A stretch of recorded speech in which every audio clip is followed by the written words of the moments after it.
بسم الله الرحمن الرحیم. In the name of God, the compassionate, the merciful, Mr. President, Mr. Secretary General, Excellencies, distinguished delegates, ladies and gentlemen,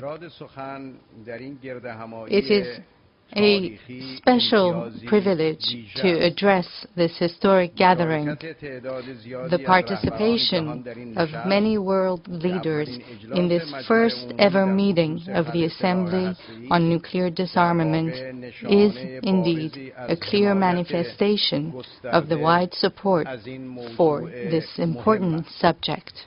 On behalf of the non-aligned movement that initiated this meeting, I thank you all for your support. Mr. President, I am also very grateful to you for your efforts and those of your predecessor in organizing this meeting. I also thank you, Mr. Secretary General, for your remarks. Excellencies, ladies and gentlemen, a peaceful and secure world remains a shared ideal for us all. The horrors of Hiroshima and Nagasaki deepened our resolve to prevent the recurrence of such unspeakable death and destruction. To that end, the very first resolution of this Assembly rightfully called for ridding the world of nuclear weapons. We have now an architecture of treaties, norms, and forums that aim to achieve this agreed goal. Yet, thousands of these weapons continue to pose the greatest threat to peace. Steps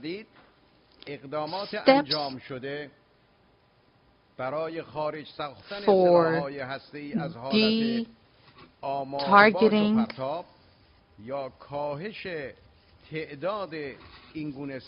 de-alerting or reducing the number of nuclear weapons are not a substitute for their total elimination. Any use of nuclear weapons is a violation of the UN Charter and a crime against humanity. Doctrines justifying such use are unacceptable.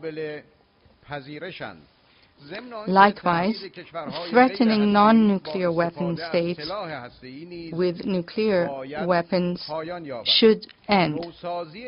The modernization of these weapons also undercuts efforts for their total abolition. These should therefore be stopped. Excellencies, ladies and gentlemen, I wish to recognize the important contribution of some non-nuclear weapon states to nuclear disarmament by voluntarily renouncing or dismantling nuclear weapons. I also recognize the valuable contribution of nuclear weapon-free zones to nuclear disarmament and international peace and security.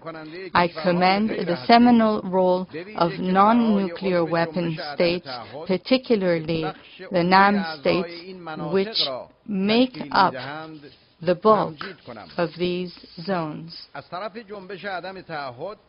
The non-aligned movement calls upon all nuclear weapon states to ratify related protocols to all treaties establishing such zones, withdraw any reservations or interpretive declarations incompatible with their object and purpose, and respect the denuclearization status of these zones.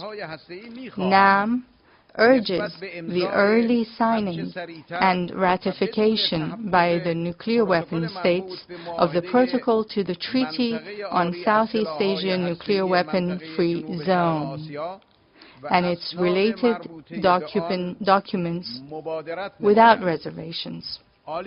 Excellencies, ladies and gentlemen, almost 4 decades of international effort to establish a nuclear weapon-free zone in the Middle East had regrettably failed. Urgent practical steps towards the establishment of such a zone are necessary. Israel, the only non-party to the Non-Proliferation Treaty in this region, should join thereto without any further delay. Accordingly, all nuclear activities in the region should be subject to the IAEA comprehensive safeguards. The international community has to redouble its efforts in support of the establishment of this zone. This would constitute a contribution to the objective of nuclear disarmament. In this regard, I reaffirm that the NAM state parties to the NPT urge the convening of the Conference on the Establishment of a Zone Free of Nuclear Weapons and all other weapons of mass destruction in the Middle East, without any further delay, with the participation of all countries in the region to avoid unwanted consequences. Excellencies, ladies and gentlemen, the world has waited too long for nuclear disarmament.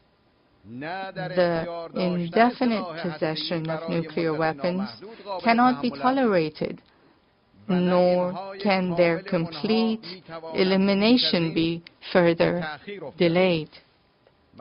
Nuclear weapon states have the primary responsibility for nuclear disarmament. I strongly urge them to comply with this long overdue legal obligation. The fulfillment of nuclear disarmament obligations must not be delayed any further or held hostage to progress on non-proliferation or the perceived notions of strategic stability. Nuclear disarmament and non-proliferation are mutually reinforcing. They should be pursued simultaneously, not one at the cost of the other. Non-proliferation derives its legitimacy from the larger objective of nuclear disarmament. It should be implemented in a comprehensive and non-discriminatory manner. As long as nuclear weapons exist, the risk of their use, threat of use, and proliferation persist. The only absolute guarantee is their total elimination. Pending that day, nuclear weapon states should refrain from any threat or use of nuclear weapons against any non-nuclear weapon state under any circumstances. The current declarations on negative security assurances are inadequate. They must be codified into a universal legal instrument.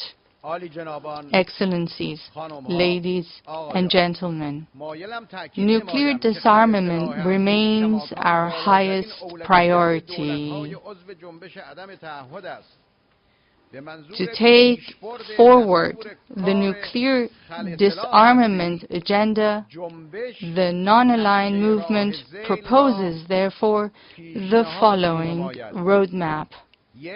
First, early commencement of negotiations in the Conference on Disarmament on a comprehensive convention on nuclear weapons for the prohibition of their possession, development, production, acquisition, testing, stockpiling, transfer, use, or threat of use, and for their destruction. Second, designation of 26 September every year as an international day to renew our resolve to completely eliminate nuclear weapons. We invite all governments and civil society, academia, and media to join hands in making this vision a reality. Third, convening a high-level international conference on nuclear disarmament in 5 years to review progress in this regard.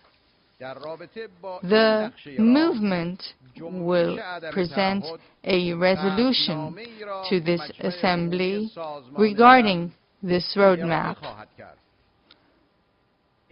I trust that it will enjoy your support.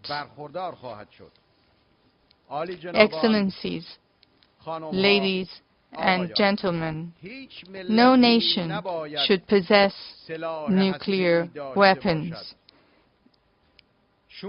Since there are no right hands for these wrong weapons, as you, Mr. Secretary General, have rightly put it.